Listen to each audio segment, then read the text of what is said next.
When seeing Range Rover Sport for the first time, what we really want people to feel is a desire to drive, a desire to get in the car, get behind the wheel and get going. And there's a lot of taper in the car. The roof tapers towards the rear. The waistline raises towards the rear subtly. The graphic of the car is described by those main feature lines, and they all have a dynamic feel to them. And as I say, the car really does flow from front to back. So it looks as though it's moving when it's actually standing still.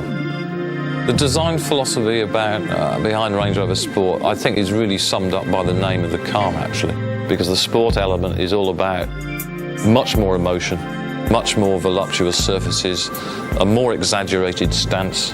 In other words, the wheels are absolutely out on the corners of the vehicle.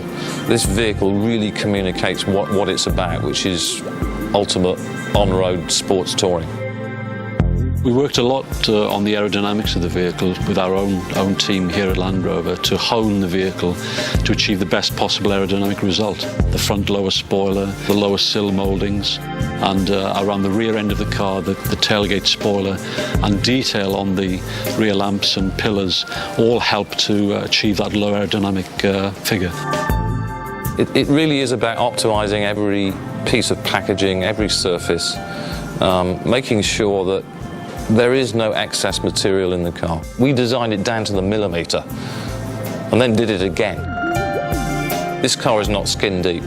There is a lot of really fundamental engineering underneath the skin. Things like the terrain response system, the command shift, the suspension system that is optimised for a dynamic on-road performance. The capability both on and off-road is fantastic. What's interesting about this vehicle is that you won't instantly understand all of its characteristics. The real trick with a vehicle like this, or any product, is getting customers to appreciate it in the long term, to gradually discover things about it.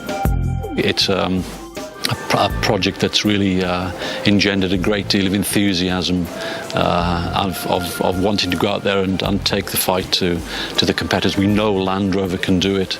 We know the car has a fantastic breadth of capability. Some products just look like they were really hard work, you know? I think that this car says the guys that did it had a lot of fun.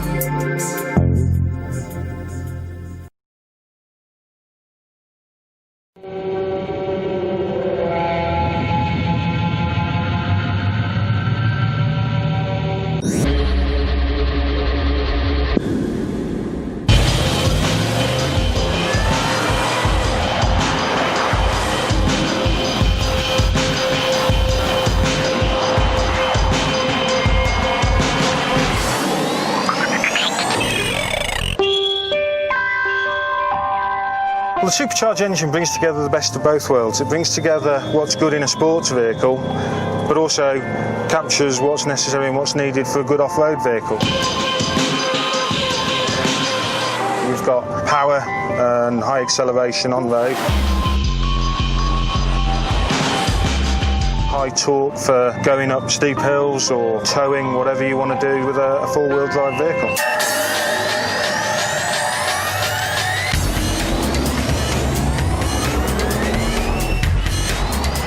The power and the torque's there straight away. It's eager and ready to go. 0 to 60 on this car is around 7 seconds. This is a true sports tourer in every way. The 6-speed ZF automatic gearbox on this gives the driver 3 choices. Drive, which is normal mode for normal cruising, which is still quite sporty in this car.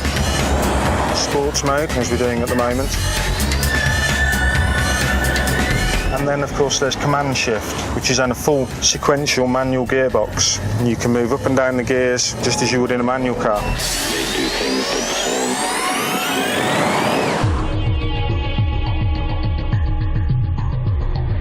The gearbox is a fully adaptive gearbox, so if you want to drive it passively, the car learns that you want to drive it passively, it changes the gears accordingly.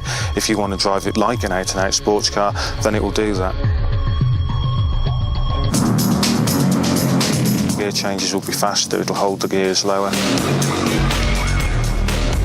The car blips the throttle, as you would if you were driving a sports car, which is something we call positive torque.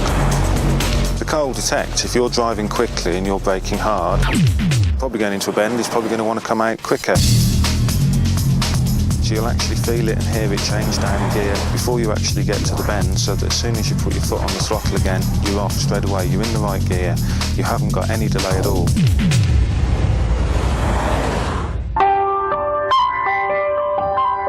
On the Supercharger standard, we've got 4-piston Brembo brakes on the front. They're huge brakes, give the driver lots of confidence, lots and lots of stopping power.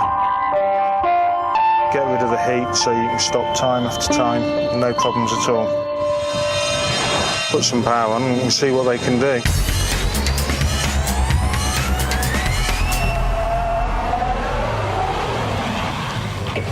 There we go. Stop, perfect straight line, perfectly controlled. This car has been designed around really giving the driver confidence. Confidence in the way it handles, the way it corners. Gives you the acceleration when you want it. You can brake hard and accelerate out hard. You don't need to be pushing your limits to make this car go quickly and to get a lot of enjoyment out of it. It does all the hard work for you. We've done very well, and there's no doubt the opposition that's out there is very good. We needed to make sure that we were better than that, and we matched up against that, because you can't have Land Rover being second best in the 4x4 market. So we knew it was a big challenge, but we've achieved it with this.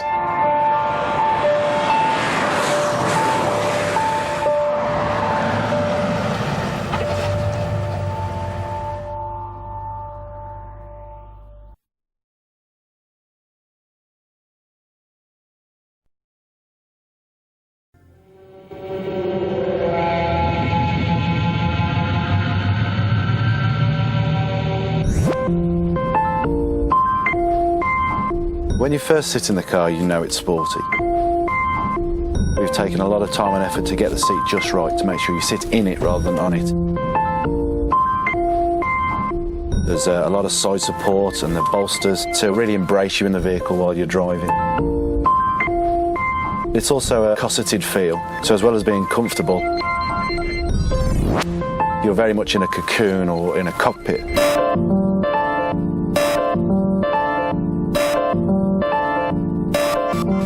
When you sit in the driver's seat, it's obvious it's a Land Rover, but it's a Land Rover like no other. Waist up, the vehicle is very open and airy with lots of light coming in. You have that command seating so you can see the 4 corners of the vehicle and this great visibility. But waist down, we really tried to bring the sports car in, where all of the surfaces come towards you and gives you that unique feeling of being sporty, but also in command of the road.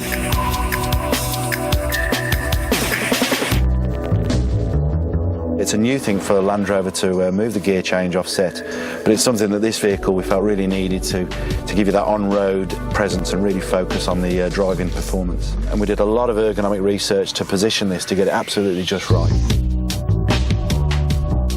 Rear visibility is good in this vehicle. We've focused on the rear header to make it as thin as possible, but also we've designed the headrests so that they wrap over the seat back so they're much lower than normal. And the centre portion of the seat actually folds forward with the headrest to give you that rear visibility, but also opens up the two rear seats to give you a cockpit feel in the rear as well. There's a real purpose of strength and flow about the interior design and the material selection, from the wood on the door casings which wrap around you when you're in the vehicle and actually invite you into the car, to the premium leather on the other surfaces.